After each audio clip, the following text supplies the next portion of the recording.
Hello class 11th के बच्चों, ये आप लोगों का पार्ट नंबर 2 है आप लोगों के 100% कन्फर्म क्वेश्चंस का। तो आप लोगों को जितने क्वेश्चंस बताए जा रहे हैं आप लोग बहुत ही अच्छे से इनको याद कर लीजिए। 100% आप लोगों का ये क्वेश्चंस आया ही आएगा, ठीक है। तो इसके पहले हम पार्ट 1 पे बना चुके हैं। यदि आपने उस वीडियो को नहीं देखा है तो बहुत इंपॉर्टेंट है, जाके देख लीजिए। आप लोगों को पेपर में देखने को मिलेगा ही मिलेगा, ठीक है। अब ये आगे अपन लोग कंटिन्यू करते हैं। यहाँ पे 3 नंबर 4 नंबर और 2 नंबर के जो क्वेश्चंस बची रहे थे वो क्वेश्चंस को अपन लोग देखने वाले हैं, ठीक है। तो यहाँ पे आप लोगों को सबसे पहले अपने यूट्यूब चैनल पे फर्स्ट टाइम विजिट कर रहे हैं तो यूट्यूब चैनल को सब्सक्राइब कर लीजिए, बेल आइकन को भी प्रेस कर लीजिएगा और टेलीग्राम चैनल को भी ज्वाइन कर लीजिएगा। चलिए, यहाँ पे क्वेश्चन नंबर 1 आप लोगों का 2 मार्क्स के लिए आता है।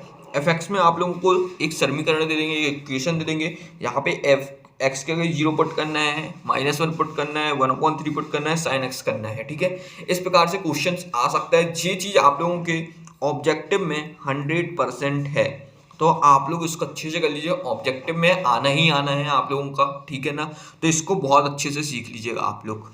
चलिए आगे देखेंगे तो यहाँ पे देखिए एक आप लोगों को रिलेशन दे दिया गया है, ठीक है। इसमें आप लोगों को संबंधित बताने हैं, आर के प्रांत और परिसर ज्ञात करना है, ठीक है। प्रांत और परिसर ज्ञात करने के लिए आपको 100% आने वाला है, तो आप लोग इसको बहुत ही अच्छे से कर लीजिए। इंग्लिश में डोमेन और रेंज बोलते हैं, ठीक है। तो इसको आप लोगों को बहुत अच्छे से करना है। दोनों क्वेश्चन जो बताए हैं 100% कन्फर्म है, आएंगे ही आएंगे, राइट।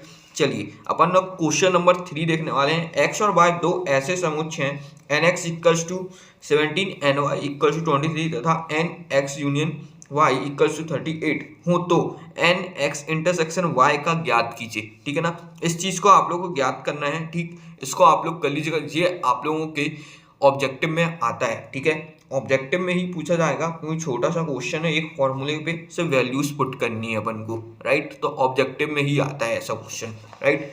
चलिए आगे देखते हैं क्वेश्चन नंबर 4। 400 व्यक्तियों के समूह में 250 हिंदी तथा 200 वो अंग्रेजी बोल सकते हैं। कितने व्यक्ति हिंदी तथा अंग्रेजी दोनों ही बोल सकते हैं? तो आप लोगों को ये क्वेश्चन को करना है, बहुत इंपॉर्टेंट है। इस पैटर्न में काफ़ी सारे क्वेश्चंस आप लोगों के बनते हैं, राइट। जहाँ पर हमने एक क्वेश्चन और दे दिया है इसी से रिलेटेड। एक विद्यालय में 20 अध्यापक हैं जो गणित या भौतिक पढ़ाते हैं। इसमें से 12 गणित पढ़ाते हैं और 4 भौतिक और गणित दोनों पढ़ाते हैं।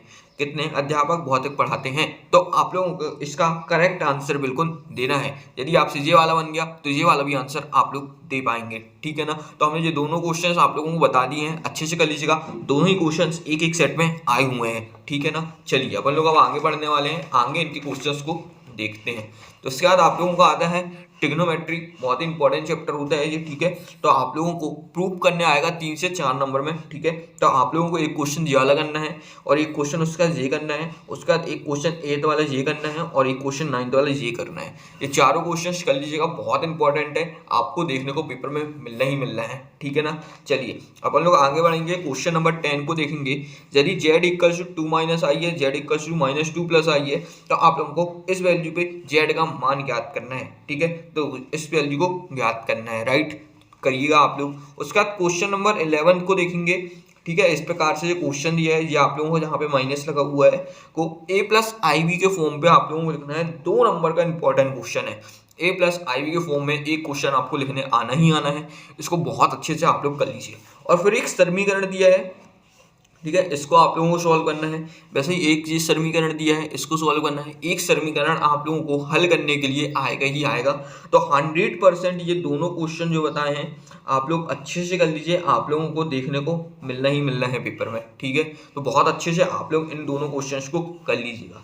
चलिए आप लोग जहाँ से आगे क्वेश्चंस को देखने वाले हैं, तो आप लोगों का यहाँ पे क्वेश्चन नंबर 14 आता है। यहाँ पे रवि ने पहली 2 एक परीक्षा में 70 और 75 अंक प्राप्त किए हैं। वह न्यूनतम अंक ज्ञात कीजिए जिससे वह तीसरी एक परीक्षा में 60 अंक का न्यूनतम औसत प्राप्त कर सकता है। तो इस प्रकार के क्वेश्चंस आप लोगों को आते हैं, तो आप लोगों को करना रहेगा, ठीक है। चलिए अब अपन लोग यहाँ से आगे बढ़ने वाले हैं। -2 -1 4, 0 3, और 3, 2 एक समांतर चतुर्भुज में शीर्ष ज्ञात करना है आपको, ठीक है। इस क्वेश्चन को करिएगा, बहुत इंपॉर्टेंट क्वेश्चन है ये आप लोगों का, आप लोगों को इसको करना ही करना है, ठीक है। इसके बाद एक क्वेश्चन ये भी आता है, रेखा की ढाल ज्ञात कीजिए जो मूल बिंदु और ये पॉइंट्स दिए गए हैं आप लोगों को बिंदुओं को मिलाने वाले रेखाखंड के मध्य बिंदु से जाती हैं। तो आप लोगों को इसको भी करना है, बहुत इंपॉर्टेंट क्वेश्चन है, राइट। जितने क्वेश्चन बता रहे हैं बहुत अच्छे से पूरी ईमानदारी के साथ आप लोग कर लीजिएगा। क्वेश्चन नंबर 17 की बात करते हैं। अक्षों के बीच रेखाखंड का मध्य बिंदु PAB है, दिखाइए x/a y/b = 2 है। तो आप लोगों को इसको करना है। इसके बाद क्वेश्चन नंबर यहाँ पे देख सकते हैं 18 आता है, x का वह मान ज्ञात कीजिए जिसके बिंदु x,1 2,1 और 4,5 सारेख हैं। ठीक है, तो ये इस प्रकार के क्वेश्चन आप लोगों को देखने को मिलने ही वाले हैं। ठीक है, तो आप लोग इसको अच्छे से कर लीजिएगा, बहुत ही अच्छे से कर लीजिएगा। चलिए आप लोग यहाँ पे आगे बढ़ते हैं और आगे क्वेश्चंस को देखेंगे। तो आप लोगों को अतिपरवलय की परिभाषा याद करनी है, ये आप लोगों को 1 वर्ड में पूछी जाती है। ठीक है, आप लोग इसको कर लीजिएगा। उसके बाद क्वेश्चन नंबर 20 को देखते हैं अपन लोग। उस दीर्घवृत्त के शीर्षों के निर्देशांक दैर्घ्य, दीर्घ और लघु अक्ष की लंबाई ज्ञात कीजिए जिसका समीकरण 6x² + y² = 16x है। तो आप लोगों को इसको अच्छे से करना है। इसका क्वेश्चन नंबर 21 आता है, अतिवलय 5y² - 9x² = 36 का उत्कीर्ण एवं नालिम्ब जीवा की लंबाई ज्ञात कीजिए। तो आप लोगों को इसको भी काफी अच्छे से कर लेना है।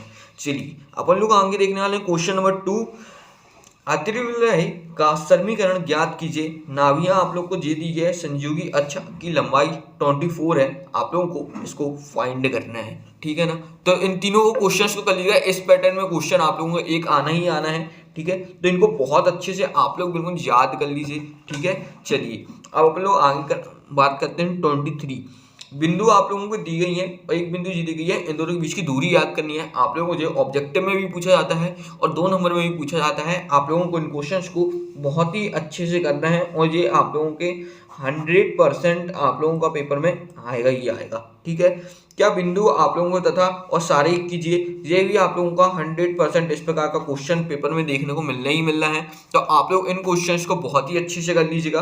ये बिंदु वाला क्वेश्चन है, आप लोग इसको भी कर लीजिएगा। सारेख है या नहीं आप लोगों को बताना है ये बिंदु। ठीक है, ये इस टाइप का क्वेश्चन आपको ऑब्जेक्टिव में देखने को मिलने वाले हैं। ठीक, तो आप लोग इसको भी अच्छे से कर लीजिएगा। चलिए अपन लोग यहाँ से आगे क्वेश्चंस देखने वाले हैं। क्वेश्चन नंबर 26 है, क्या बिंदु ABC समकोण त्रिभुज के शीर्ष हैं? तो आप लोगों को ये बताना है। इस टाइप का क्वेश्चन 3 नंबर में आप लोगों को देखने को मिलने वाला है। ठीक है, 3 नंबर में ये क्वेश्चन आपके लिए आएगा ही आएगा। इसके बाद आप लोगों को अवकलन गुणांक करना है। ठीक है, x tan x sec x + tan x का। ठीक, इसके बाद y = x⁵ cos x dy/dx। ये एक नॉर्मल सा क्वेश्चन है, आप लोगों को बनता होगा। ठीक है, इसका ये भी एक नॉर्मल क्वेश्चन है, x-2 का आप लोगों को अवकलन गुणांक करना है। ठीक है, चलिए उसके बाद आपका 30 क्वेश्चन आता है, sec x tan x का अवकलन गुणांक आप लोगों को करना है। तो इसमें जहाँ पे हमने जितने भी आपको क्वेश्चंस बताए हैं, आप लोगों को मैक्सिमम 7 से 8 क्वेश्चंस 100% आने ही आने हैं। तो आप लोग अच्छे से बिल्कुल कर लीजिए। आप लोगों के 100% क्वेश्चंस कंफर्म है, इसी में से आएंगे, इसके बाहर आप लोगों के नहीं जाएंगे। तो आप लोग बहुत ही अच्छे से इनको कर लीजिएगा, जितने क्वेश्चन हम आपको बता रहे हैं। और YouTube चैनल को सब्सक्राइब करिएगा। इसके पहले वाला पार्ट आपने नहीं देखा है तो बहुत इंपॉर्टेंट है, आप जरूर जाके देखिएगा। तो आप लोगों को भी सब कुछ पता चल जाएगा कैसे आप लोगों को क्या करना है। ठीक है, तो YouTube चैनल को सब्सक्राइब करिएगा, टेलीग्राम चैनल को ज्वाइन कर लीजिएगा। ये सारी PDFs हम वहाँ पे शेयर कर देंगे। तो अब अपन लोग मिलने वाले हैं अगली वीडियो पर।